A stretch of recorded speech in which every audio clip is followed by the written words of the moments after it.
ಹೊಸ ಪೆನ್ಷನರ್ಸ್ಗೆ ಈಗ ಯಾವುದೋ ಒಂದು ಗೈಡ್ಲೈನ್ಸ್ ಕೊಟ್ಟಿದ್ದಾರೆ, ಅದನ್ನು ಫಾಲೋ ಮಾಡಬೇಕು. ಹೊಸ ಪೆನ್ಷನ್ಗೆ ಬೇಕು ಅಂತ ಯಾರಾದರೂ ಬರ್ತಾರಲ್ಲ, ನಿಮ್ಮ ಹತ್ರ ಹೊಸಬರು ಬರ್ತಾರಲ್ಲ, ಅವರಿಗೆ ಇವಾಗ ಅಂದರೆ ಇನ್ಕಮ್ ಸರ್ಟಿಫಿಕೇಟ್ ಬೇರೆ ಬೇರೆ ಕನ್ಸಿಡರ್ ಮಾಡಬೇಕು. ಈ 17,000 ಮಾನ್ಯತೆ ಇಲ್ಲ, 32,000 ಏನಿದೆ ಪೆನ್ಷನ್ಗೆ ಅಂತ ಇನ್ಕಮ್ಮು, ಅದು ಸರ್ಟಿಫಿಕೇಟ್ ಬೇಡ, ಅದಕ್ಕಿಂತ ಜಾಸ್ತಿನೇ ತಗೋಬೇಕು ಅಂತಂದ್ಬಿಟ್ಟು ಒಂದು ಚರ್ಚೆ ಆಗ್ತಾ ಇದೆ. ಅದ್ರದ್ದು ಮೀಟಿಂಗ್ಸ್ ಮಾಡಿದ್ದಾರೆ. ಯಾಕೆಂದರೆ ಇದೆಲ್ಲ ಕ್ಲಾರಿಫಿಕೇಶನ್ಸ್ ಮಾಡಿಕೊಂಡು ಕೇಸಸ್ಸಲ್ಲೆಲ್ಲ ಡೆತ್ ಕೇಸಸ್ಸಲ್ಲಿ ತುಂಬ ಪೆನ್ಷನ್ಸ್ ಹೋಗ್ತಾ ಇದೆ, ಒಂದು ದಾಖಲೆನೂ ಇಲ್ಲ. ಆಮೇಲೆ 45 ಇಯರ್ಸು 50 ಇಯರ್ಸು ಎಲ್ಲ ಇತ್ತೀಚೆಗೆ ಎಲೆಕ್ಷನ್ಸ್ ಎಲ್ಲ ಆದಾಗ ಅವರೆಲ್ಲ ಪೆನ್ಷನ್ಸ್ ತಗೊಳ್ತಾ ಇರೋದು ಯಾವುದೋ ರೀತಿ ಅವರಿಗೆ ಮಾಹಿತಿ ಬಂದಿರೋದಿಲ್ಲ, ಅಧಿಕೃತವಾಗಿ ಪೆನ್ಷನ್ಸ್ ಮಾಡಿಕೊಟ್ಬಿಟ್ಟಿರೋದ್ರಿಂದ. ಅದಕ್ಕೆ ದಾಖಲೆ ಏನೋ ಎಂಪ್ಲಾಯಿಟಿವ್ ಆಗಿ ಮಾಡಲಿಕ್ಕೆ ಅಲ್ಲೂ ನಿಮಗೆ ಒಂದು ನಿಮ್ಗೆ ಅಲ್ಲಿ ಬೇರೆ ರೀತಿಯೇ ಪಂಚಾಯತಿಯಲ್ಲಿ PDOಸು ಮತ್ತು ಅಲ್ಲೊಂದು ಇದೇ ರೀತಿ ಹೋಮ್ವರ್ಕ್ ಮಾಡ್ಕೊಳ್ಳೋದು ದಾರಿ ಮಾಡಿ. ಫಸ್ಟ್ ನಗರ ಭಾಗದಲ್ಲಿ ಒಂದು 4,000 ಅಥವಾ 5,000 ಒಳಗಡೆ ಎಷ್ಟು ಜನಕ್ಕೆ ಈ ಥರ ಪ್ರಾಬ್ಲಮ್ ಆಗಿದ್ರು ಸೆಗ್ರಿಗೇಟ್ ಮಾಡೋಣ. ವಾರ್ಡ್ ವೈಸ್ ಇನ್ನೂ ಲಿಸ್ಟ್ ಮಾಡಿದ್ದಾರೆ ಅನ್ಸುತ್ತೆ. ನಾವು ಟೋಟಲ್ ಫ್ಯಾಮಿಲಿ ಇನ್ಕಮ್ಮೇ ಕೊಡಬೇಕಾಗಿದೆ. ಸರ್ಟಿಫಿಕೇಟಲ್ಲಿ ನಾವು ಮೆನ್ಷನ್ ಮಾಡ್ಕೊಡ್ಬೇಕು. ನಾನು ಮತ್ತೆ ಕಾಲೇಜ್ ಆಗ್ತಾ ಇದೆ 17,000 ಇನ್ನೂ ಹಳೇದು. ಅದಕ್ಕೆ ಮೇಡಮ್ ಜಾಸ್ತಿ ಗಲಾಟೆ ಮಾಡ್ತಾರೆ. 70 ಮೇಡಮ್ 70,000. ಯಾಕಂದ್ರೆ 120 ನಾವು ಇನ್ಕಮ್ ಸರ್ಟಿಫಿಕೇಟ್ 120 ಹಾಕಿದ್ರೆ ಏನಾಗುತ್ತೆ ಅಂದ್ರೆ ಮೇಡಮ್, ಅದು ನಿಂತು ರೇಷನ್ ಕಾರ್ಡ್ ಹೋಗ್ಬಿಟ್ಟು ಅವ್ರು APL ಮಾಡಾಕ್ತಾರೆ ಮೇಡಮ್. ಆ ಪರ್ಪಸ್ ನಾವೇನು ಮಾಡ್ತಾ ಇದ್ದೀವಿ, 120 ಹಾಕೋದು ಬೇಡ, ಆ ಮಿಡ್ಲಲ್ಲಿ ಒಂದು 70,000 ಅಂತ ಹೇಳ್ಬಿಟ್ಟು ಅವರೇಜ್ ಆಗ್ತಾ ಇದೆ ನಾವು. ಅದಕ್ಕೆ ಬಂದು ಗಲಾಟೆ ನಮ್ಮ ಮೇಲೆ ಎಲ್ಲ ಗಲಾಟೆ ಮಾಡ್ತೀವಿ ನಾವು. 70 ಮೇಡಮ್ ಅದ್ರ ಮೇಲೆ ಆಗ್ತಾ ಇಲ್ಲ. ನಾವು 29,000 30,000 ಇನ್ಕಮ್ ಸರ್ಟಿಫಿಕೇಟ್ ಕೊಡ್ತಿದ್ದೀವಿ ಮೇಡಮ್. ಈಗಾಗಲೇ ಕೊಡ್ತಾ ಇದ್ದೀವಿ ಮೇಡಮ್. ಈಗ ನಾವು ವ್ಯಕ್ತಿ ಆ ಕುಟುಂಬದ ಆ ಪರಿಸ್ಥಿತಿ ನೋಡಿಕೊಂಡು ಆಲ್ರೆಡಿ ನಮ್ಮ VS ಕೊಡ್ತಾ ಇದ್ದಾರೆ, ನಾವು ಅಪ್ರೂವಲ್ ಮಾಡ್ತಾ ಇದ್ದೀವಿ. ಸರ್ಟಿಫಿಕೇಟ್ ಕೂಡ ಇಶ್ಯೂ ಆಗ್ತಿದೆ ಕೊಡ್ತಿದ್ದೀವಿ ಮೇಡಮ್. ಈಗಾಗಲೇ ನಾವು ಕನಿಷ್ಠ ಅನ್ನೋ ಒಂದು ಕೊಟ್ಟಿದ್ದೀವಿ, ಅದನ್ನು ಮುಂದುವರ್ಸ್ಕೊಂಡು ಹೋಗ್ತಿದ್ದೀವಿ. ಮೇಡಮ್ ಅವರು ಮೀಟಿಂಗ್ ಮಾಡಿ ನಾವು ಡೈರೆಕ್ಷನ್ಸ್ ಕೊಟ್ಟಿದ್ದಾರೆ, ಅದನ್ನು ಮುಂದುವರ್ಸ್ಕೊಂಡು ಮಾಡ್ಕೊಡ್ತೀವಿ. ನಿಮಗೆ ಎಷ್ಟು ಡೌಟ್ಸ್ ಇಟ್ಕೊಂಡಿದ್ದೀರಾ? ನಿಮಗೆ ಇಷ್ಟು ಡೌಟ್ಸ್ ಇದ್ರೆ ಅವ್ರದ್ದು ಹಿಂಗೆ ಬಗೆಹರಿಸ್ತೀರಾ? ಮೇಡಮ್ ತಾವು ಹೇಳಿದ್ರೆ 40,000 50,000 ಹಾಕಿದ್ರು ಕೂಡ ಸಿಸ್ಟಮಲ್ಲಿ ಅಪ್ಲಿಕೇಶನ್ ಅನ್ನು 40,000 ಕೊಟ್ಟಿರ್ತಕ್ಕಂಥ ಇನ್ಕಮ್ನ ನಾವು ಕಂಪ್ಯೂಟರಲ್ಲಿ ಜನರೇಟ್ ಮಾಡೋಕ್ಕೆ ತಗೋದಾಗ ಅದು ಅಪ್ಲಿಕೇಶನ್ನೇ ಅಲೋ ಮಾಡೋದು. ಆ ರೀತಿ ಸಿಸ್ಟಮಲ್ಲಿ ಇದೆ ಪೆನ್ಷನ್ ಸಿಸ್ಟಮಲ್ಲಿ. ಆ ಲಿಮಿಟನ್ನ ಆದಾಯ ಮಿತಿಗೆ ಇಡಲ್ಲ, ಅದು ಚೇಂಜಸ್ ಆಗುತ್ತೆ. ನೀವು ಮತ್ತೆ ಎಲ್ಲ ಯಾರ್ಯಾರು ಪೆನ್ಷನ್ ತಗೊಳ್ತಾ ಇದ್ರೋ ಈ 12,000 ಜನಕ್ಕೂ ನೀವು ಇನ್ಕಮ್ ಸರ್ಟಿಫಿಕೇಟ್ ಹೊಸದು 32,000 ಕ್ರಿಯೇಟ್ ಮಾಡೋಷ್ಟಂತೆ ಅದು ಲೆಂತಿ ಪ್ರೊಸೀಜರ್ ಆಗುತ್ತೆ.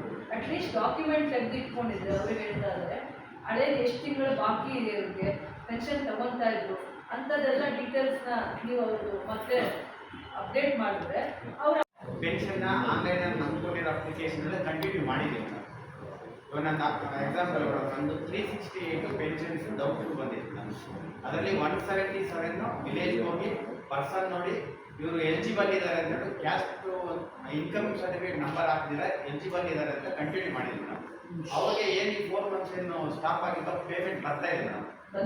ಬಂದಿದೆ ಮೇಡಮ್. ಬಟ್ ಆದರೂ ಏನು ನಾವು ಪೆನ್ಷನ್ ರನ್ನಿಂಗ್ ಮಾಡಿ ಕಂಟಿನ್ಯೂ ಕೊಟ್ಟು ಪೆನ್ಷನ್ ಹೋಗ್ತಾ ಇದೀವ, ಮತ್ತೆ ಅವ್ರು ನೋಟಿಸ್ ಕೊಡಿ ಸಸ್ಪೆಂಡ್ ಆಗಿದೆ ಅಂತ ಮತ್ತೆ ನೋಟಿಸ್ ಕೊಡಿ ಅಂತ ನಮಗೆ ಡೈರೆಕ್ಷನ್ ಮೇಡಮ್. ಫಸ್ಟ್ 368 ಪೆನ್ಷನ್ಸು ಡೌಟ್ಫುಲ್ ಇದೆ ಅಂತ ಹೇಳ್ಬಿಟ್ಟು ನಮ್ಮ ಸರ್ಕಾರದ ಒಂದು ಅಪ್ಲಿಕೇಶನ್ ಮಾಡಿ ವೆರಿಫೈ ಮಾಡೋಕ್ಕೆ ಕಳಿಸಿದ್ರು ಮೇಡಮ್.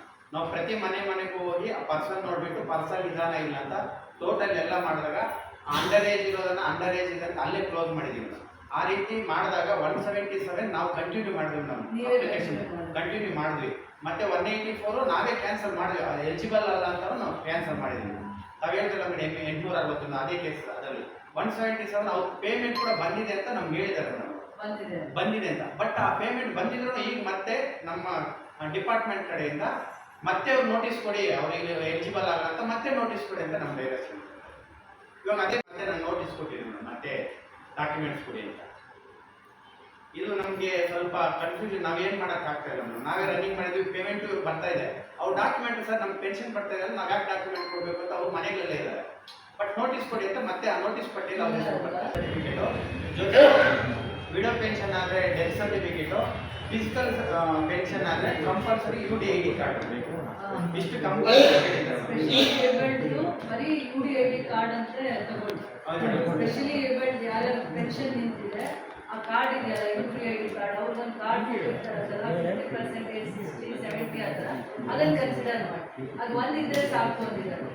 ಅದ್ರ ಜೊತೆಗೆ ಇದು ಬೇಕು ಅಂತ ನಾವೇನು ಡಾಕ್ಯುಮೆಂಟ್ಸ್ ಕೇಳೋ ಅದು ನೆಕ್ಸ್ಟ್ ನಮ್ದೇನು ಟೆಕ್ನಿಕಲ್ ಪ್ರಾಬ್ಲಮ್ ಇರಲ್ಲ, ಅದೇನಿದ್ರೆ ನೆಕ್ಸ್ಟ್ ನಾವು ಆಫೀಸರ್ಸ್ ನಾವು ಕ್ಲಿಯರ್ ಮಾಡ್ಕೊತೀವಿ ಅದಕ್ಕೆ ನಮ್ಮ ಡಿಸಿಷನ್ ನಮಗೆ ಇನ್ಕಮ್ ನ ಪರ್ಟಿಕ್ಯುಲರ್ ಮಾಡ್ಬೇಕು, ಯಾಕಂದ್ರೆ ಇನ್ಕಮ್ ಸರ್ಟಿಫಿಕೇಟ್ ಈಗ ಸೆಪರೇಟ್ ಆಗೋದಿಲ್ಲ, ಅದಕ್ಕೆ ಒಂದ್ ಸ್ವಲ್ಪ ಚೇಂಜಸ್ ಮಾಡ್ತಾ ಇದ್ದಾರೆ. ಅದೊಂದಾದ್ರೆ ಕ್ಲಿಯರ್ ಎಲ್ಲ ಕ್ಲಿಯರ್ ಆಗುತ್ತೆ. ಇನ್ಕಮ್ ಸರ್ಟಿಫಿಕೇಟ್ ಸ್ವಲ್ಪ ಸೆಪರೇಟ್ ಮಾಡ್ತಾ ಇದ್ದಾರೆ, ಯಾಕಂದ್ರೆ ಒಂದ ಇಲ್ಲೇ ಅಲ್ಲ ತುಂಬಾ ಕಡೆ ಇದೆ.